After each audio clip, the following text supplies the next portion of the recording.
பாலிவுட்டில் nepotism என்பது உச்சத்தில் இருக்கும். புதிதாக யாரையும் வரவோ வளரவோ விடமாட்டார்கள். அது கான்களின் உலகம். தெலுங்கு சினிமாவை போலவே அங்கும் சில குறிப்பிட்ட குடும்பங்கள் மட்டும் சினிமாவில் ஆதிக்கம் செலுத்தும். MS சோனி படத்தில் நடித்த சுஷாந்த் சிங்கே தற்கொலை செய்து கொண்டார். அப்போதே பாலிவுட்டில் நெப்போட்டிசம் பற்றி சமூக வலைதளங்களில் ஹிந்தி ரசிகர்கள் அதிகம் விவாதித்தார்கள். ஹிந்தி பேசும் மாநிலங்களில் இருந்து வந்த ஒருவரே தற்கொலை செய்து கொண்டார் என்றால் தென் மாவட்டங்களிலிருந்து சென்றால் தரமாக கட்டம் கட்டுவார்கள். 70-80களில் பாலச்சந்தர், பாரதி ராஜா, பாக்யராஜ் போன்றவர்கள் ஹிந்திக்கு சென்று படம் எடுத்தார்கள். கமல் நடிப்பில் வெளிவந்த ஏக் தேஜே கேலியோ படம் சூப்பர் ஹிட் ஆனதும் கமல் அங்கு பேசப்பட்டார். ஹிந்தியில் தொடர்ந்து நடித்திருந்தால் கமல் முன்னணி நடிகராக மாறியிருப்பார். ஆனால் அமிதாப் பச்சனே அதை காலி செய்தார். ஒரு படத்தில் கமலை தன்னுடன் நடிக்க வைத்து பாதி படம் வளர்ந்த பின் அந்த படத்தை டிராப் செய்து விட்டார். கமல் நடித்தால் படம் டிராப் என சென்டிமெண்டாக யோசிக்க வைத்து விட்டார்.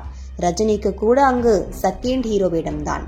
கோலிவுட்டிலிருந்து இயக்குநர்கள், ஒளிப்பதிவாளர்கள் பாலிவுட்டில் போய் கலக்கியிருக்கிறார்கள். ER முருகதாஸ் கூட அமீர்கானை வைத்து கஜினி படம் எடுத்தார். இப்போது சல்மான் கானை இயக்கி வருகிறார். ஆனால் உச்சத்திற்கு போக விட மாட்டார்கள்.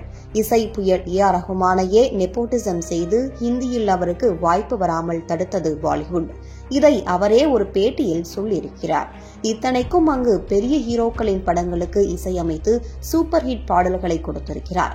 அவர் ஆஸ்கர் வாங்கியதும் ஒரு ஹிந்தி படத்திற்கு தான். ஆனாலும் கடந்த சில வருடங்களாக அவர் ஹிந்தி படங்களுக்கு இசையமைக்கவில்லை. இப்போது இதே நெப்போட்டிசம் இயக்குனர் அட்லியையும் அடித்திருக்கிறது. அட்லி தான் இயக்கிய திரைப்படத்தை ஹிந்தியில் பேபி ஜான் என்கிற பெயரில் ரீமேக் செய்து தயாரித்துள்ளார். இதில் வருண் தவான், கீர்த்தி சுரேஷ் என பலரும் நடித்துள்ளனர். இந்த படம் வருகிற 25ஆம் தேதி வட மாநிலங்களில் வெளியாக உள்ளது. தற்போது படக்குழு ப்ரமோஷன் வேலைகளில் தீவிரமாக இறங்கியிருக்கிறது. ஆனால் அட்லி தென்னிந்தியாவை சேர்ந்தவர் என்பதால் வட மாநில விநியோகஸ்தர்கள் இந்த படத்திற்கு அதிக தியேட்டர்களை ஒதுக்காமல் இருப்பதாக கூறப்படுகிறது.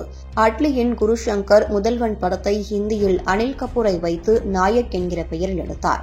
ஆனால் அந்த படத்திற்கு பாலிவுட் விநியோகஸ்தர்கள் சரியான ஒத்துழைப்பு கொடுக்காமல் போனதால் படம் தோல்வியடைந்தது. அதன் பின் சங்கர் ஹிந்தியில் படம் இயக்க போகவே இல்லை.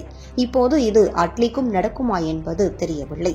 இத்தனைக்கும் ஷாருக்கானை வைத்து அட்லி இயக்கிய ஜவான் திரைப்படம் வட மாநிலங்களில் சூப்பர் ஹிட் அடித்து 1300 கோடி ரூபாய் வரை வசூல் செய்தது குறிப்பிடத்தக்கது.